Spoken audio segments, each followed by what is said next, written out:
All right. All right. All right. Okay. Thank you, Talyssa, for coming on here. Hey, everybody. So this is actually my first interview. I'm super excited. And I told her before we started, I'm nervous as fuck. So y'all we about to look this fuck. I just feel like I got to be real about that. But thank you for coming on. She is super brave. Absolutely. When I asked you, you was just like, yeah, absolutely. And these are the things I want to talk about. Yes, let's do it. So we're here to talk about a few things. I'm gonna let Talyssa introduce herself, but I have known her forever. Was it middle school or high school? I feel like we knew each other Mhm. like in neighborhoods anyway. And Right? then did we ever go? We went to high school together. Were you always in a different high school and we just knew each other from the streets? Yeah, probably something like that. Dang, It's been forever. what high school did you go to? I went to Warren, Okay, so we were, but I know we seen and each then I other went to John outside. Marshall for middle school. Nope, didn't go there. So it must have No, been high okay, school, but I feel like yep. I met you before then. So anyway, we go way, way back. We have similar stories. I'm gonna let her introduce herself and you guys will learn about her as we flow through this. But I'm super excited to talk to her because these are what I'm going to call healing hours. We're going to just let the conversation flow, how they flow. But it's going to be about topics that I feel like moms don't necessarily get to hear talked about truthfully and authentically. So yeah, I'm excited about it. Let's get started. So Talyssa, thanks for coming on. I appreciate you being here. Thank you for having me. I'm excited. Yes. Now I'm gonna let you introduce yourself. Tell us what you want us to know. What's been up with you? How many babies you got? And why did you say yes to me? Because I need to know. I'm Talyssa Cuffee. I am a mother of four. Their ages are 18, 15, 9, and 4. And um, I don't know, I'm busy all the time now. It seems like I have multiple jobs. I currently am employed with Adidas.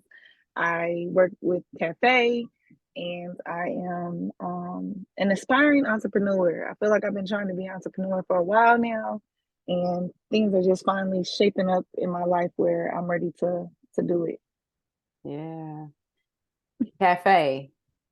I Yeah, actually forgot that you were very involved with Cafe. Those listening, Cafe, I can't remember what the C and A is. It Community Action Far East Side? Community Alliance for the Far East Side. I love that place, and I've never actually been involved just by like talking to you and other people and what they're doing here in our city where we grew up on the side of town we grew up on. They're actually on my list of people to get in contact with. So thank Yes, you for come what you join do the there. club. We do great stuff over there. Y'all really do. Y'all really do. And I want Ryan to start speaking Spanish, start learning that. And Yes, I know y'all have like so many Spanish speaking people there. yes, yes. So thank you for that. All right, you mentioned entrepreneurship. Let's get into it. Tell me that made me think about HerSheMe. So let us know, Yes. let everyone who doesn't know what it's all about, where it came from, and what you are envisioning it to be. Okay, so HerSheMe is an idea that I had when I was like 22, 21, but I didn't do anything with it for a while. And then I finally got into it about 27. And it was, well, it is an organization that was geared to the empowerment of young ladies. Basically, I was bullied in middle school, coming from California, moving to Indiana, I was bullied. And girls were just so mean and so catty. And I'm not naturally a mean person. So like I see beauty in everything. I see friendships everywhere. Like I don't meet a stranger. And I don't understand why kids nowadays don't they're just not nice. I know kids have never been nice, but I feel like it's at an all-time high. And I know it starts with them having role models and learning those behaviors of being able to communicate and get along with your peers. So HerSheMe was geared toward building strong foundations in young ladies to help them be able to be empowered for themselves, but learn unity within each other as well. Yeah. And so I know this is something you've been working on. I think it's a beautiful idea since you first told me about it. And I love the name because it just gives you that like essence, like her, she, me, like I see unity in that. And I see like, we're not very different and it kind of brings everybody together. So when this has flourished into what you envision, what do you see it being like and doing for the community? Oh, I don't know. You can have anything you want. You don't have to worry Um, about how it's gonna work. I want to be able to have a platform where I can get together, do activities with young ladies, lead them, guide them, teach them skills, just a place for mentorship. I feel like that was a big thing for me. I didn't feel like I fit in when I was a teen girl. Mm, I had low self esteem. I didn't feel like I had someone I could talk to. Of course, you can always go. Well, not always. Some girls can't go to their mothers, but I had yeah. a mother who was present, but she was a single mother, and so she was gone all the time. I was the oldest. I was helping my younger siblings. It wasn't always, I guess, made a space where I could feel like, I don't know, me, or had my own place, I guess. And Yeah. I would like to create a safe space for young women to be able to have their own space. Yeah. And what I think is powerful in that is like when we do feel like we belong, we do feel like there's a space for us to be ourselves. It gives us time to like really think about what do I like, what do I Yeah. want, and create our own boundaries and stuff, right? Yes, Because absolutely. yeah, because when you're talking about that, as you were talking, I was thinking about like me as a teen and about like what you need to yeah, go ahead. Look, momming. It's okay. Right. Go in the house, please. Go in the house, Eric.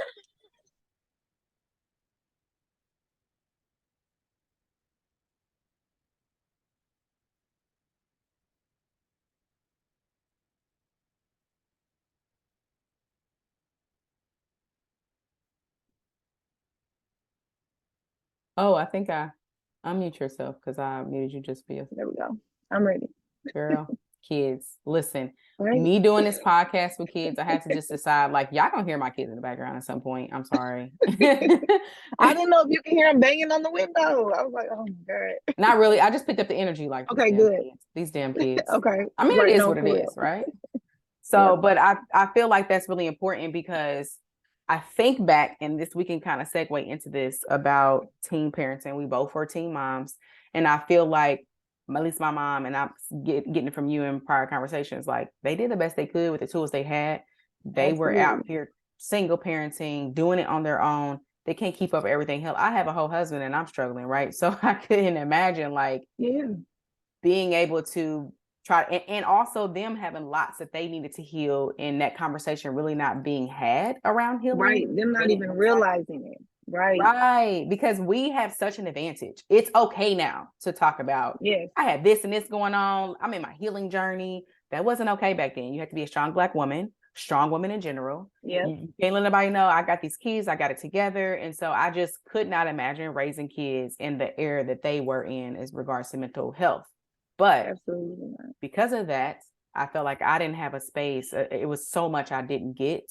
And you can speak to that for you and like how you maybe think that did that play a part in you becoming a teen parent and what that looked like for you? Oh, absolutely. Yeah. Absolutely. So what did it look Um, like? I wasn't supported, I guess. I wasn't the pretty girl. I was the oldest. I was the tomboy. I was the responsible one. I Mm-hmm. wasn't never praised on my looks or my appearance or anything like that. So I think once I did start getting that attention as a teenager, it felt good. It was intriguing.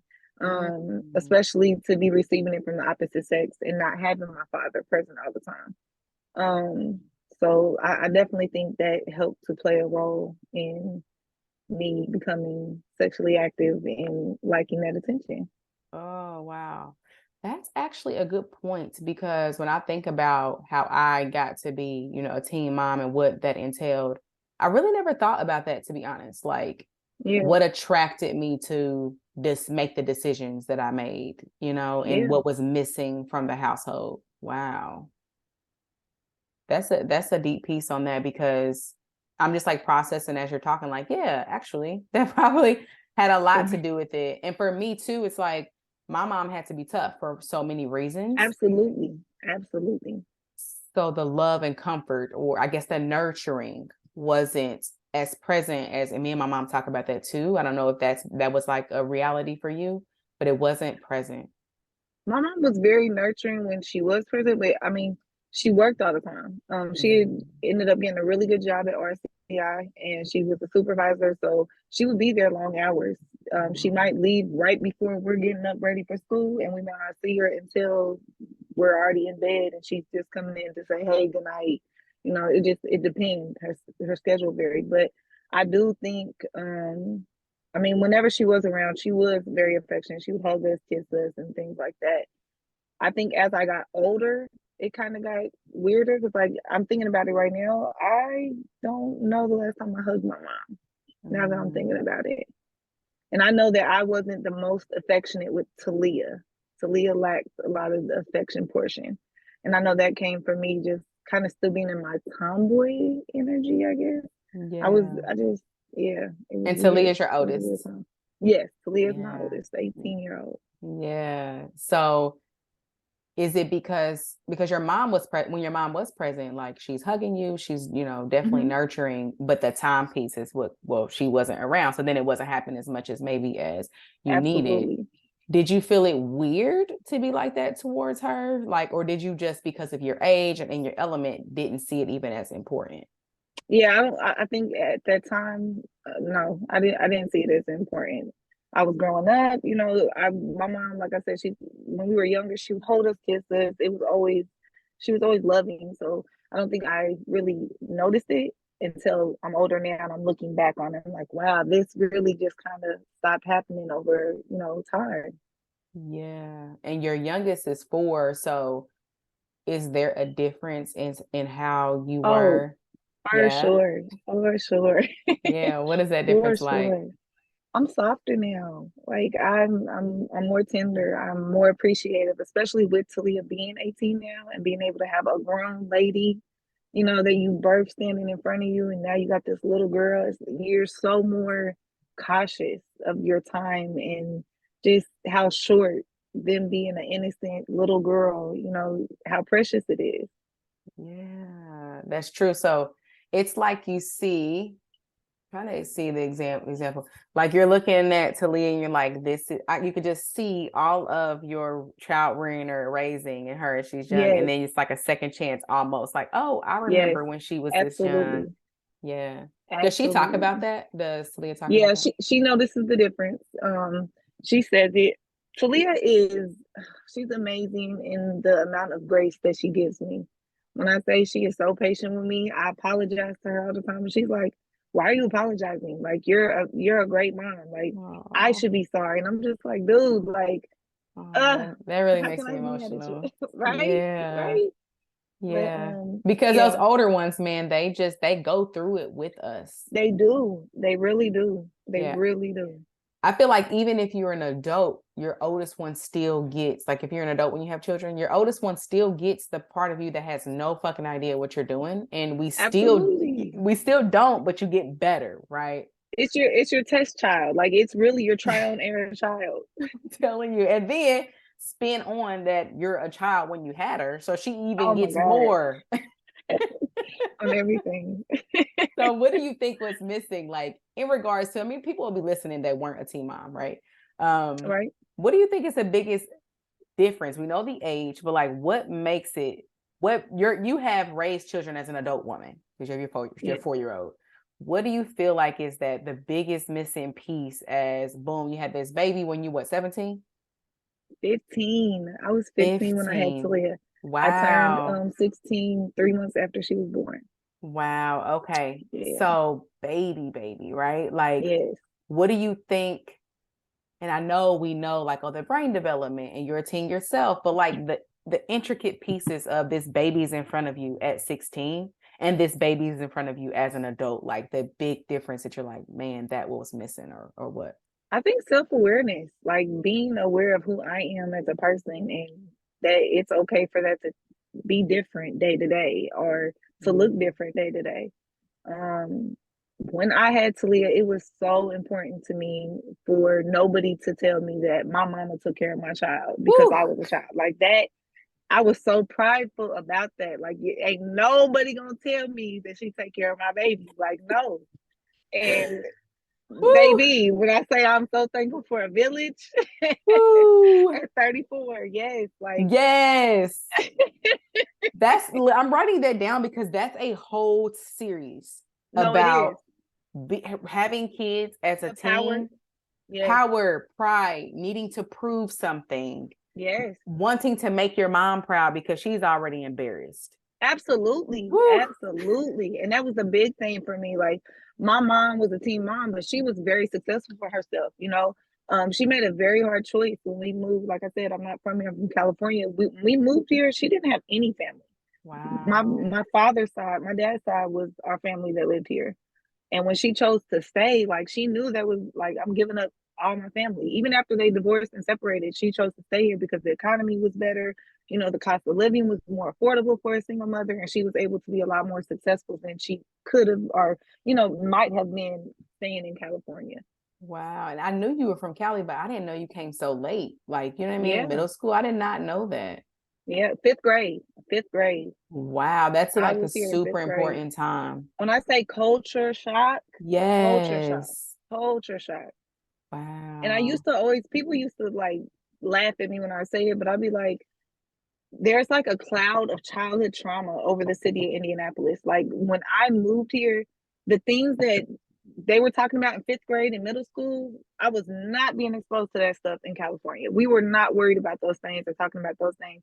And I have been training with IYI, Indiana Youth Institute, and I have the numbers that actually can statistically break down that unfortunately we have a higher rate of neglect, child abuse, youth suicide, and all these different depression, all these different horrible traumas in childhood here in Indiana compared even nationally. They have the records for nationwide. Wow. I didn't know that. You need to answer. You good. Okay, okay. Okay. I didn't know that. And I also need to look at IYI because I don't think I've heard of them. Yes, Indiana Youth Institute. One of our alumni sisters, Heather Savage. I don't know if you know her I or remember know that who that is. name. Okay. She is the director over there. So I've been able to be connected through Cafe and Heather and have been available to go to so many great trainings the last 2 months.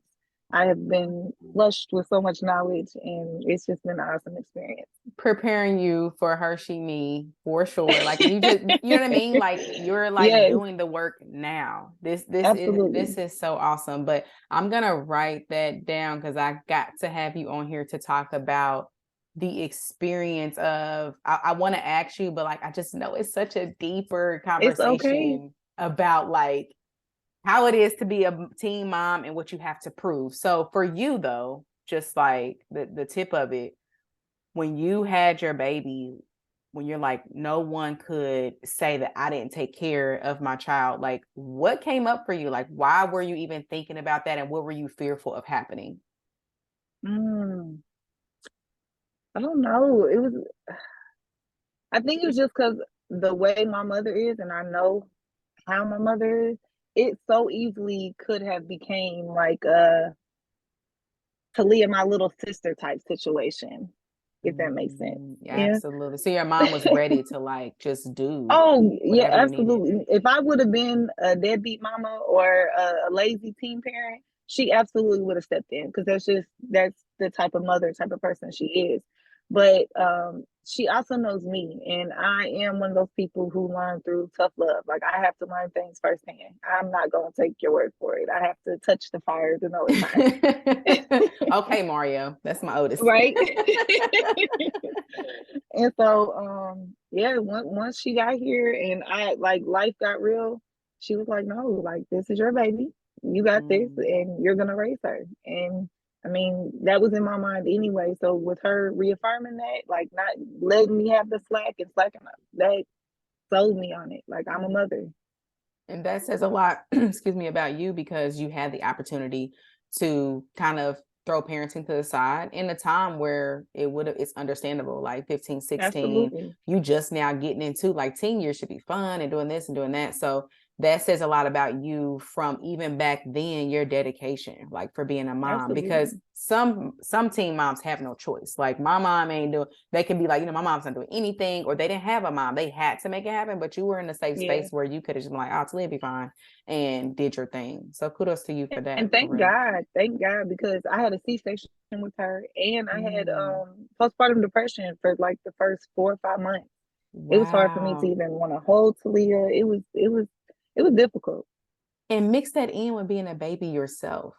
No, yes, my mind, when I Wow. say mental health, honey, it was all over the place. My body, physically, the changes that go on with our body, like to experience that at so young, like it was crazy. I was feeling all kinds of different emotions. Yeah, that reminds me when you said our body. I remember when I had Mario, and you do think about that. And Yeah, being so young, of course, I'll snap right back, right? But in my mind, you got all this like belly fat, and you're yeah, not used to it. Girl, I'm sitting on the floor doing a million sit-ups. He crying, like, hold on, I gotta do this first. where, That brought up a memory. Hadn't even thought about that in a while. But I don't think I've ever heard, and I'm gonna do some research on that. I've never heard anybody talk about postpartum depression in teens that have babies. yeah. I That's don't a think I hear whole anyone talk about it either. damn. I don't think I ever, and I've shut off a lot of that. I'm still like working on those memories and going through that Yeah, process, but I don't really know if that was something that I really dealt with.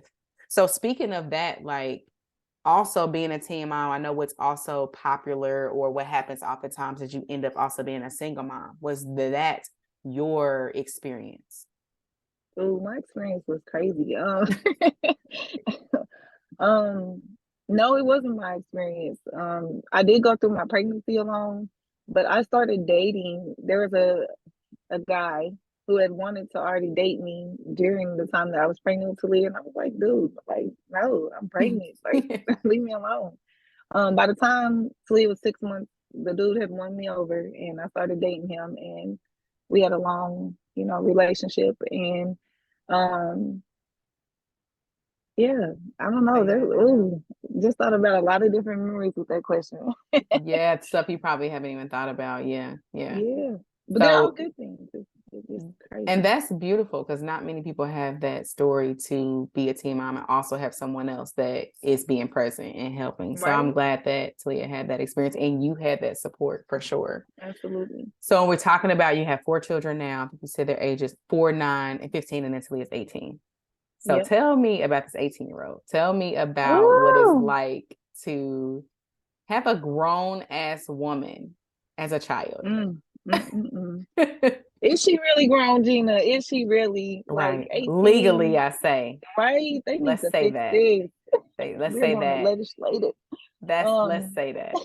Legally, because Mario now is actually is talking about that because he'll be 18 in I don't know, he'll be 18 in February, whatever that is, a few months, 6, 7 months. And he actually said that. He was like, can you believe I'm gonna be 18? I don't really feel like an adult, but I can be an adult then, so he even yeah. knows like, And I think it's even more teens now are even more aware of like their power or their advantage of being an 18-year-old because of social media and all the things that they're exposed to and see.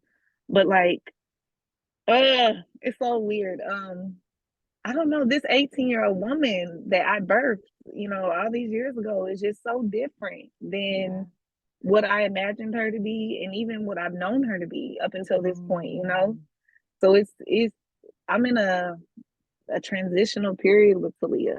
yeah. Um, she's very much still my baby. I very much still love her, but I really do have to learn. Well, I have learned to respect her boundaries and let her just. She gotta. Life is life, and right, like she has to figure out her way through this Yeah. What is your biggest fear though with her being an adult and actually being able to make those decisions, whether we feel she's ready or not? thing. Ooh, ooh. I mean, where do we start? She's I can't. gorgeous. She's intelligent. She's a fun time. There's so many different dangers out here. I mean, the list. Where do you want me to start? Right. And it even deeper than that is the fear maybe connected at all to how you parented and maybe questioning, did you prepare her? Oh, Like oh, where is that? Where's that kind of fear? absolutely, absolutely. There's parts of that. Absolutely. Um, I think for the most part, though, like these last 4 or 5 years for all of us have been so different and so just out of our norm that I have grown to be very blunt with my children, especially those oldest two, because it just came to a point like lying to them blinds them from what's really going on.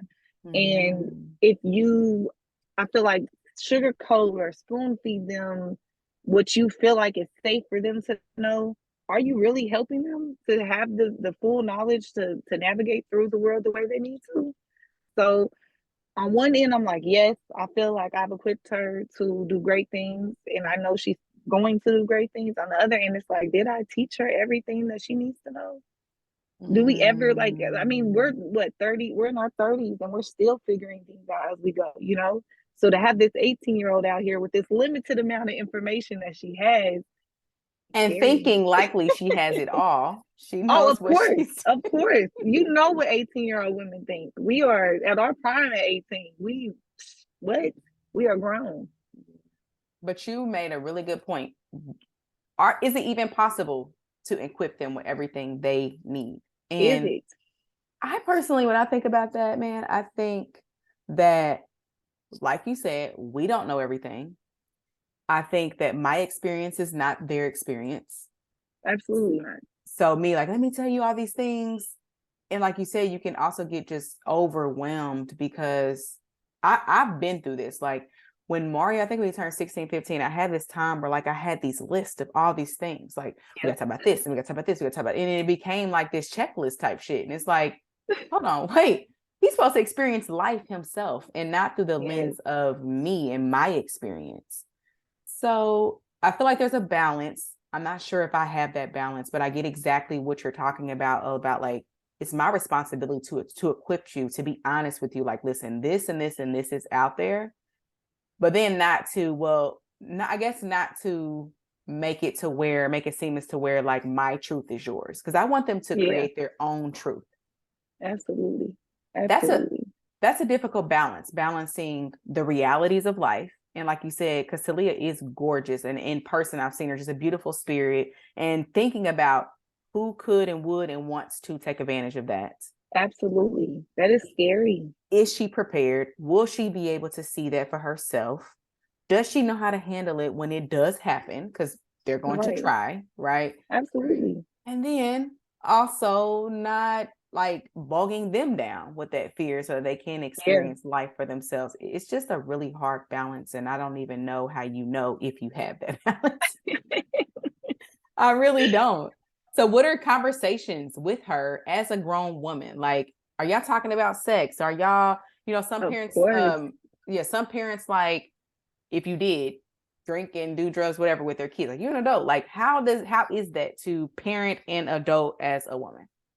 Unfortunately, I feel like my parenting style has definitely has a dash of nagging in it. My mom was a nagger, and so like I know that I have the naggy tone sometimes, and I think sometimes they tune me out. But with me being aware of it, I know how to correct myself and come back to the conversation when they are ready to be alert to what I'm saying. Mm.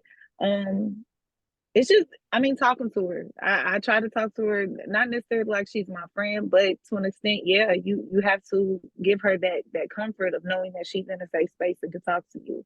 Like you want your children to come to you and confide in you like you are their friends, Yeah. especially when they're out here in this world. Yes, You want doing their them to own trust thing. you. Yes, you want them to come to you first. You want them to.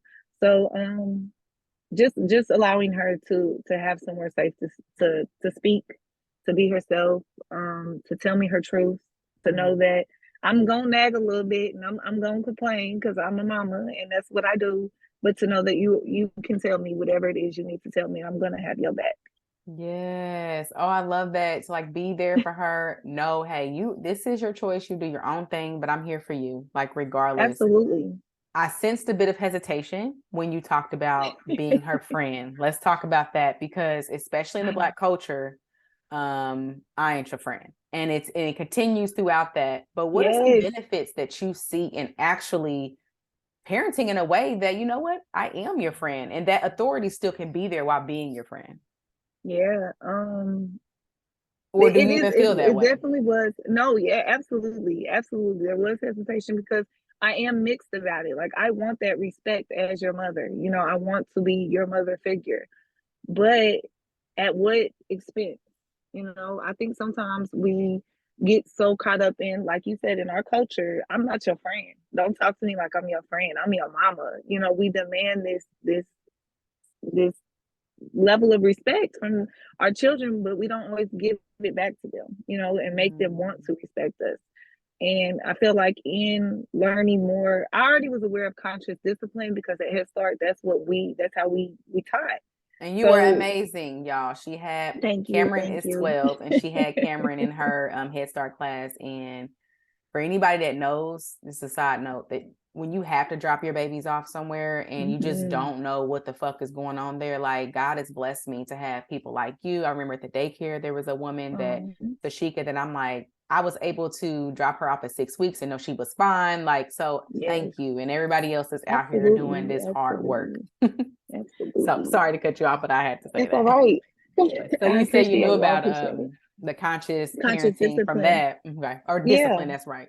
Yeah. And so I was already taking like bits and pieces of it home and working with it with the kids, but it wasn't until like probably 3 years ago that like full on conscious parenting really became something that was prominent for me to do. And it's been a challenge, like, especially like we just said, in our culture, what is acceptable and what's not acceptable. People will hear JV and give his opinion back to me in the store when I'm like, come on, dude, we need to hurry up. Don't you want to do? And he'd be like, no, I don't feel like doing that. And they're like, oh my God, like, oh, the disrespect. Like they wait and they're like, you got to smack him to the ground now, right. or you gonna do it when you get outside? Right. Like, no, like I asked the question, kids are, they're going to be honest, if anything else, and you may not like what they have to say, but it's their truth. And why should they be punished for their truth? So it's, and there's still those times where I'm like, Javian, like, hey, bruh, check your tone, because I'm about this close, like, chill out. But listen, I'm still doing the work. Okay, Javian, like, come on, work with me. No, for real. Yes, for real.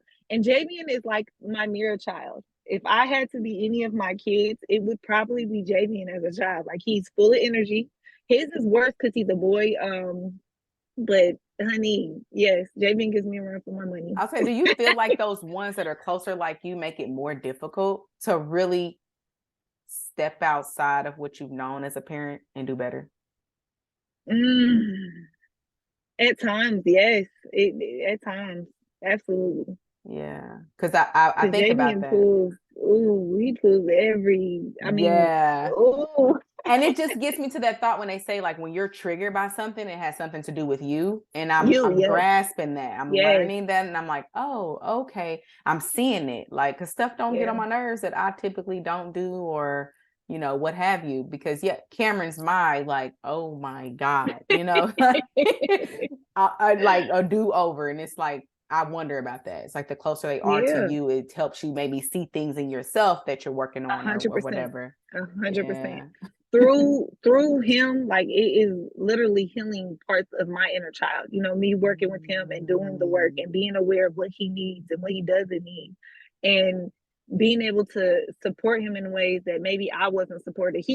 I was diagnosed with ADHD when I was like in second grade. Okay. But the medications, one made my hair fall out, one messed with my liver count, and my mom was like, "We're done. She's just gonna have to figure this out and balance herself out." With boys, ADHD it's a little bit different. Girls, we sometimes can mask ours better.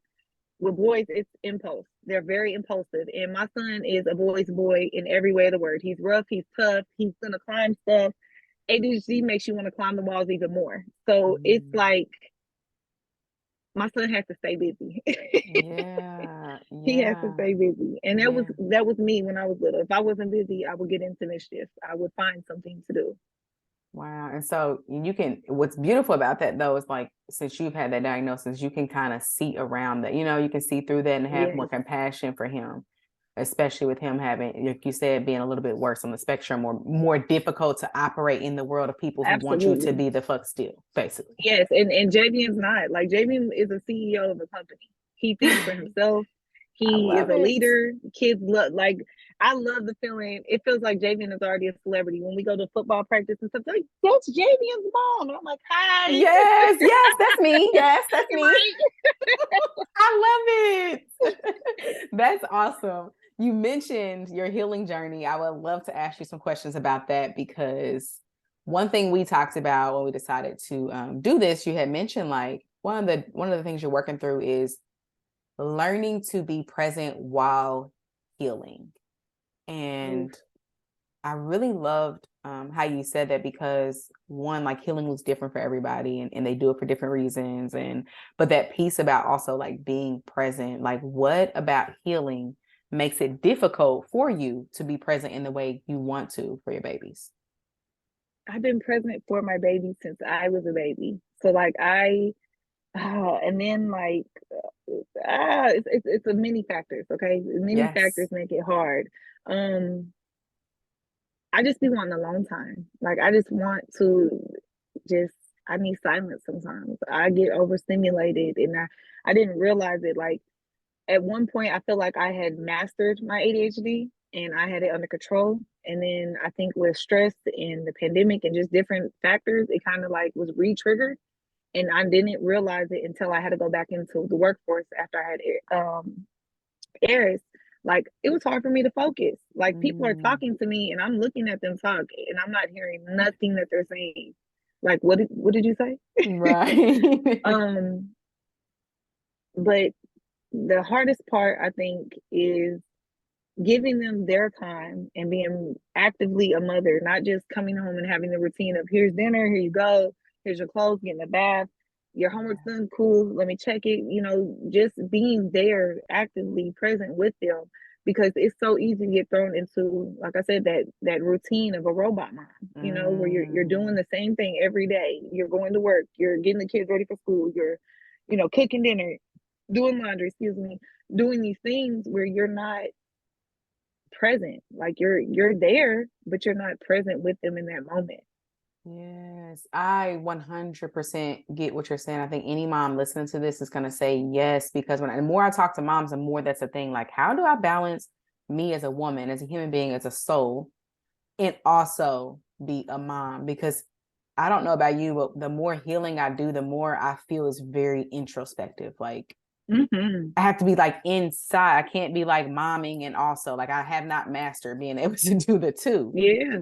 So it's like you have to like schedule this time to heal, which doesn't even make sense. Like we're on an everyday healing journey. So like being able to be healing or doing the healing work and being present for them in the moment that they need. And like you said, we have limited time. They're in school. As they get older, they're doing other things. So your time, at least in my experience, like the older they get, your time just gets cut shorter. Yep. Is that like for Absolutely. you too? Absolutely. Yeah. Absolutely. I was just thinking like I try to do like what do we try to do? Family meetings or movie time. It has never been so hard now. And I'm like, okay, it Because must be this because they're getting person's over older. here, this person's over here, this is scheduled for this person. Oh no, they gotta go here. Yes. It's everybody's starting to be everywhere. Yes. And with my Yeah. younger two being with me all the time, I'm like, I get to see the difference. Like, wow, Yes. I had all those years of them just here. And I didn't really Yep. realize the benefit. And these kids, like I have to schedule. Hey, y'all, check the Google Calendar. I would like for us to do, even if it's like a 30-minute emotional intelligence conversation, I got to schedule that shit. Like, what the fuck is going on? Like, Right. For real. yeah. So it's Who are really these people living hard. in my house? Yes, and they want to, they got friends and they want. It's like you hear this, but until you experience it, like the older they get, the more they're like, "Peace out, I'm out of here." Yeah. Yeah. And some people are like, "Oh yeah, my kid's a homebody and stuff," but then I even find those kids like to be alone. They're not necessarily chilling with you. Yep. The older they Yep. get. So being able to That's my balance, JJ. is that JJ? Yep, he's an introvert. He could chill by himself all day. He does not care. Y'all don't have to come in here. I'm good. I Like, don't even know what that looks like. yes, he be chilling, I don't chilling. have He's the not king of one. chilling. So what is the benefit of that? Like what? I don't even know what um, that looks there's like. I just don't have a kid like that yet. she's like, what is this? It's Seriously. it's peaceful. Like you don't hear from the kid. So like I tell him all the time, like, dude, I have to make sure that you still here. You still my son. Like we good, right? Wow. Because Wow. he's just so to himself. And then again, I'm into astrology, but he's a Scorpio male, so they're Okay. already, real guarded with their emotions and how they are anyway. So like he's just very to himself. He's very laid back. He's very simple. He'll get up before everybody else on the weekend, make his breakfast, He's like a little old Wow. man. Yes, that's what I swear that's what I'm thinking. Like, can Yes. I watch him? I just want to see what he does. I just don't know what that's like. Yes, That's awesome. he's very independent. Yeah. So with your healing, what started you on this? How did you know, I got some healing I need to do? Or have you always known since you've been, had your babies at 15? Oh no. No, I was definitely in denial, I'd say. Like, um, maybe aware but didn't want to face it type thing, I guess. Mm, Um, the pandemic is what really opened my eyes to it. Like having to sit down with these kids in the house, four walls for I don't know how many weeks it was. wow. And Yes. just sit with your shit. Like I had to face myself and see things, everything. Like my life just did a huge 180 within like a 2 year time span, and boom, then the pandemic. So it was like, what is going on? Where am I at? What is happening here? Yeah. You couldn't busy yourself with all the things that are now shut No, down. yeah, there was no way to distract myself. There was nothing to do but look at these kids, face myself, and figure shit out. Yeah. And you decided to take that on. So what has been like surprising about it? Like something you didn't expect that happened or that comes up Oh, or how soft I am, how emotional. Like I pride myself on being this warrior tiger of a woman. Like I know that's my essence. I know that's the energy I give off when I step into a room. So like to feel myself start to get so soft and become so emotional and just so vulnerable, it's yeah. hard. It's a weird feeling. Yeah. So that feminine energy that we all have, like your Yeah, healing journey has helped you like tap into that. absolutely. Absolutely. Yeah. Like Do, I feel myself getting more soft. do you find you mentioned the word vulnerability? So do you find it's scary or like, Oh or do you yes. like it? Yes. Have you ever had a dream where you're like falling and you're trying to grab on something to like, yeah, that's how this Yeah. healing journey feels. Like I feel like I'm falling through and I'm just like trying to grab something to gain myself. And then maybe 1 minute I do and we're okay. I'm not falling for a second. And boom, something happens now I'm falling again. Damn, yes. And you continue to go anyway. So you Absolutely. continue to work. So what's keeping you going? Like what do you envision? Cause I know what I know how I feel at my highest self. I know what I look like. I know that I'm capable of great things. So like with all the fear of what could go wrong or the fear of failing even within the healing process, it's not enough to scare me away from what I want. Like I want to come out of this and feel okay again. Like I don't want to have this extra burden of weight of unhealed or unprocessed emotions and feelings and things that I've suppressed and pushed down weigh me down anymore. Like I need that feeling of being free. I need to be able to be the light that I am. Wow. Every man, that's so beautiful and heavy at the same time because I know that every woman that's listening, they want that as well. And they'll all be in their different like journeys. So I think like some people don't even know like they have some healing to do. Like this is just me. This is where I'm at. This is just what it is. Can you speak to like how do you know that there's something, at least in your experience, there's something that's going on that I need to tap into and do some work there? Being a bitch is not normal. Like it's not. I know. Oh, yes. I know. Wow. No, for real, for real. Being a bitch is not normal, and for me, it's so not normal. It's uncomfortable. You know, when I get irritable and I'm in a funky mood or in this state where I feel like I'm going to bite every person's head off who talks to me, I'm not okay. Like, mm-mm. Being a bitch is not normal. There's something in you that you need to talk about. There's someone you need to address something with. There's something going on that has you on edge to where you're being a bitch to everyone. Like there's this it's just not okay. Oh, shit.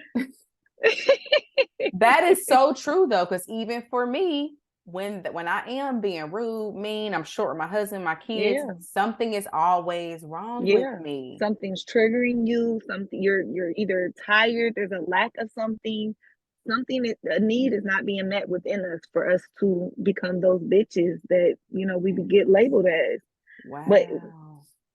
Like that angry Black woman that comes up and just, Yeah. yeah. That's all of our unhealed trauma. That Mm, stereotype of the angry Black woman, that is the unhealed Black woman. That is the hurt, mm. that's the hurt Black woman. That's the Black woman who has been pushed down and mistreated for so long that she's like, fuck everybody.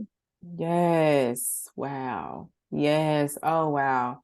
So someone's listening and they're like, damn, that's me. I didn't even realize, or like something. I'm sure like you have said so much here that it's just been seriously so amazing and so authentically true. Like I just love it because I'm seeing myself in you. I'm like, yes, I get that. I get that.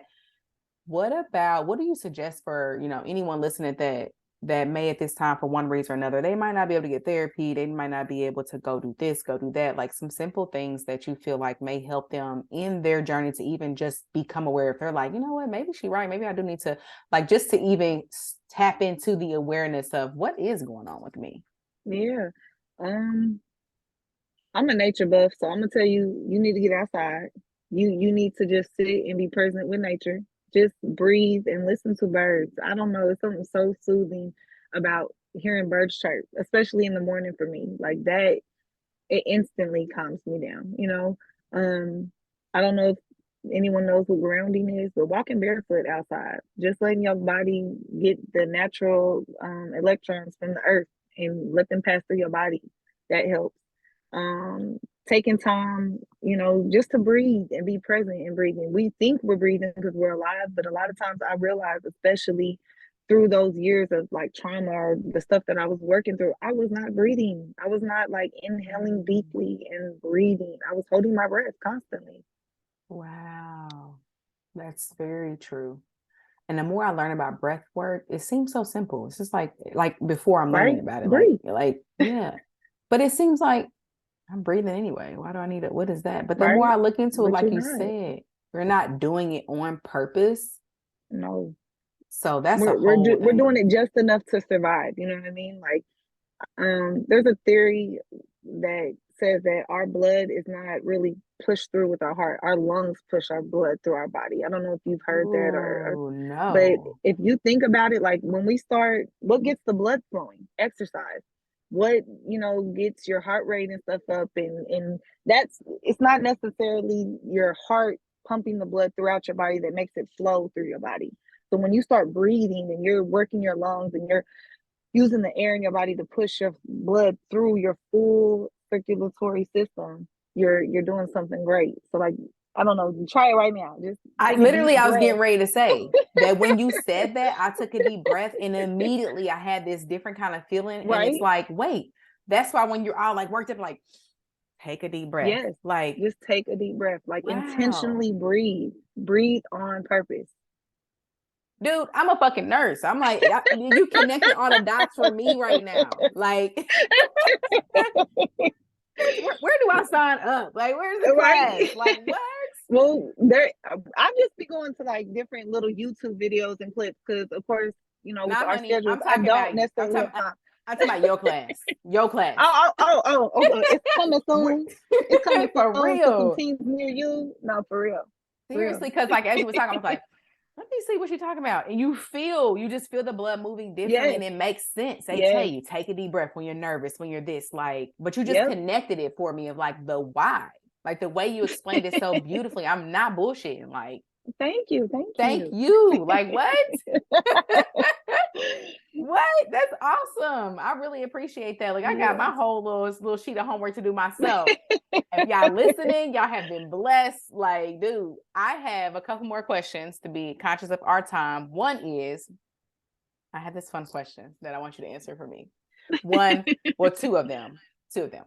What is the most fun, if they say, hey, you can get rid of every part of parenting that you don't necessarily care for, we'll take care of it for you. It'll all be perfect. What is something you would keep? What's the most fun or fulfilling, or just like, yeah, you're not taking that part away from parenting for me? Cooking for my children. I love cooking for them. Do you? Yes. What do you cook Yes. for them? Whatever they want. Oh my There's gosh. a lady who's viral now, like a black lady. I can't think of her name off the top of my head right now, but she makes like gourmet meals and has mommy's restaurant. Have you seen that? Uh-uh. Where she brings them.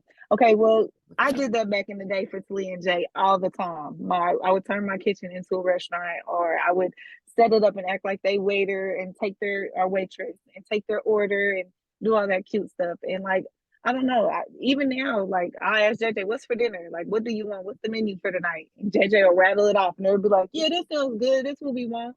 And then I'll go to the store and get the ingredients, and I'll make it for them. And I love cooking for them. Oh my They always are so gosh. grateful. And it's such food is such a connector, you Yes, it know? is. It is. It is. And you just helped me to like that just helped me to realize how important it is. Because oftentimes I Mhm. look at cooking as a task. Okay, let me hear what can I make in the shortest amount of time No, for with the real. least And amount get of up effort. out of here. Yeah. But the mommy's restaurant, I love that. Listen, I'm gonna Yeah. try it and I'm gonna let you know how it went because I think they would love that, even a 17-year-old, right? Because they like to be cooked Yes, for. they It do. They it does do. make them feel good when I'm like when because they have a few favorite meals and I'm like, okay, I'll make that. Like, you're right. They do really enjoy Yeah. that. And my mom, wow, this is making me realize like my mom pretty much cooks for us every week. Like we go over Yeah. there and we bring it Tupperware, okay? We taking stuff home, and like so yes, I didn't really realize how amazing that was. Thank you for sharing that. That's Yeah, awesome. I'm gonna try to absolutely. find her. I'll put that, I'll find who she's talking about and I'm gonna link that in the bio of this stuff. And then here's another fun one. So you have $1 million. You cannot spend it on yourself. You cannot spend no, let me tell you that. You cannot spend it on your kids and you cannot spend it on charity work. What are you doing? Oh man. Buying a farm. Ooh, tell us more. Buying a farm. You didn't even Um, hesitate. You didn't even hesitate. So I know this is something that no. you've been thinking about. Yes, I would buy a farm and it would be the greatest place to visit and come to and I have a vision. Yeah, so part of the healing and I'm assuming like the HerSheMe and all of that coming together. Wow. And Oh, you will live there. absolutely. And I would live there and people can come visit and there would be field trips had and there'd probably be a little preschool on the farm and yeah, it would just be a beautiful place to come to. Oh my gosh. Well, I'm excited to see it. I can just tell you really want to do that. So I'm excited to see that vision come true. Yes, thank Yeah. you. Thank you. Is there anything that you are doing right now, a book you're reading, something that you feel that may be beneficial to any mom listening to on any part of their journey that they should check out? Instagram, TikTok, whatever. Yes, you need to listen to Moms Who Achieve podcast, first of all. If you're Thank not you. already, you Thank need to you. go and follow. Dr. Joe Dispenza, who you also talked about on a couple of episodes, he is amazing. I am reading currently Becoming Spiritual. I got this book last summer, right before my brother passed, and I Mm, put it down. It is kind of a hard read. You need to be alone and have some quiet time to really focus in on what the knowledge or the concept of the information is. But is life it? changing. It will help redefine the way you look and view at a lot of different things and change your mindset. Things that you don't realize, again, just as simple as breathing, will be brought to your attention. Mm. I love that, and I have not read that. I've written that down, and I love him. My book currently is his. I think it's Breaking the Habit of Being Yourself or something like that. Okay. So probably along the same lines, but I'm going to read his. I love him. Have you ever looked into his retreats he has? No, I have not. Yeah, so he has like these retreats where and some of them are a few days, some of them are like a week at a time where they like go into deep meditation and his work. So the whole premise is like changing who you are. Like people Yeah. have talked about like leaving an entire different person. So he just had one in February in Paris that I was wanted to go to but wasn't able to, but he's definitely on my list of retreats to go to. So in case you didn't know, I wanted to share that. Yes, Where definitely. Maybe can we can we go together. Yes, I would love that. I would love that. Where can we find you? Anyone who's listening to you and they just would love to connect, if for nothing else, like, just to connect as moms. I know HerSheMe is getting ready to be on and popping. So how can they find you? Let us know. I'm on social media. You can find me on Facebook at Talyssa Cuffee. On Instagram, the name is Lisa Lou to you. It won't be that much longer. I don't know what it's going to be, but that name See, I has better to follow go. today before she changed the name. I'm gonna put all these Right? links too. I'll put all these links in the show notes so everyone will be able Okay. to find you, follow you. Yeah, this has been amazing. I really appreciate you taking up the time to come and share your experience, be authentic, be open. I know that's not really easy. Because you're still on this healing journey and you're like talking about it in real time. I appreciate that. And just Absolutely. having some fun. Overall, this is like really fun. And this is my first It interview. So what the fuck? Like, yes. is. And we bombed Yes. it. Yes. Oh, you did. You made this shit fun. I appreciate it. Well, Like so I'm much. glad. Thank you for having me. I This was a enjoyed it. whole this is a whole healing conversation for me. Right? All right, girl. So I'll let you go. I appreciate you so much. I will talk to you soon. All right. Peace. Peace.